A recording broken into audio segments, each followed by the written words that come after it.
Chris the Nightmare Ariola, and you're watching Mission Boxing Today on YouTube. Heavyweight boxing fans, what's the deal?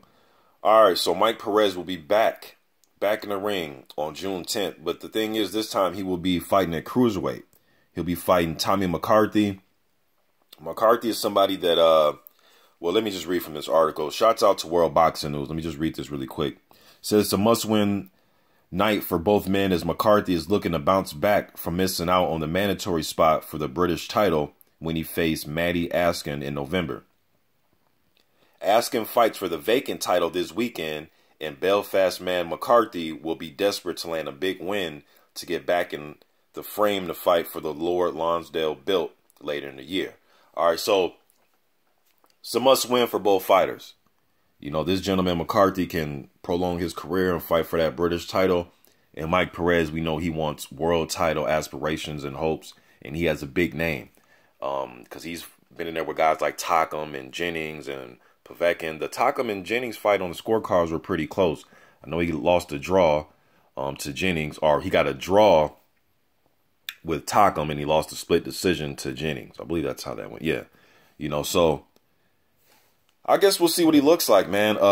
You know, usually when I see guys do stuff like this, when they drop weight like this and drop down to, especially when guys are at heavyweight and they're trying to drop down to light heavyweight or cruiserweight, I don't know, man. I don't know, because I remember Chris Bird did this, and I believe it was after he lost to Povetkin too. I believe it was a Povetkin loss. After that, he fought Sean George on ESPN, and he dropped down to light heavyweight.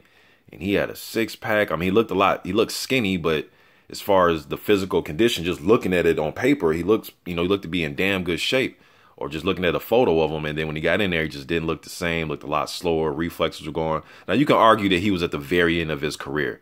And so I know it's different circumstances for a lot of these situations, but whenever I just hear about guys dropping 40, 50 pounds from heavyweight down to cruiser or light heavy, it just makes me scratch my head a little bit. Roy Jones, obviously, although he wasn't a big heavyweight, he was moving up to heavyweight, and then he dropped back down for Tarver, and he just didn't look the same. You know, now you can probably argue, oh, Tarver has something to do with it. Yeah, partly, but also thought just Roy's body was just gone after that. But that's just me. But anyways, one thing about Perez that I can say for him in his situation is he's had 2 years to get his body to look like this, you know, so it's not a quick turnaround. It's not a 7-8 month process where he is starving himself and, you know, just dehydrate. You know, he's not doing that type of thing. So it's been 2 years that he's been working on this. So I'm curious to see what he got. You know, you got guys down there like Usyk. I know Tony Bellew is entertaining, trying to fight for one of the heavyweight titles. But you got him down there. You got Marius Briedis. I mean, there's a lot of great fights at cruiserweight to make. You know, so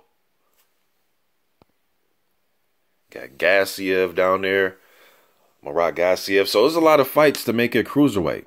You know, we got some up and coming talent. So I guess we'll see what Mike Perez has. I expect him to win this fight. But then again, when guys do stuff like this with their weight, regardless of how talented that they are or they were or whatever, you're still a human. You know what I mean? So anything can happen. And I'm curious to see what his chin looks like. I've never heard of the McCarthy guy. I'm not going to lie to you. You know, so again, just not even so much if this guy's a power puncher, but if he starts to land clean and flush repeatedly on Perez, how is his legs going to react? How is he going to react as a fighter? But I expect him to win this fight. You know, then as he moves up and fights other cruiserweights, we'll see what he has. I believe Steve Cunningham is still at cruiser right now. I always see Steve training. I like to see him fight Steve Cunningham. I think that'd be a good test for him. You know, Glowacki, former champion. I think that'd be a good test for him. So I guess we'll see what Mike Perez has, man. I guess we'll see. Maybe he'll have more success at cruiserweight. You know, but there's some talent down there though, man. Them dudes can crack too, man. So this isn't going to be a situation where he's like picking on the little guy or something like that. You know what I mean? Because there's some big, strong guys at cruiserweight too that can crack, man. So, and you know, Perez, when he was an amateur, he had what, close to 500 amateur fights. I know he fought at light heavyweight and heavyweight at his amateur career. So we'll see. You know, we will see.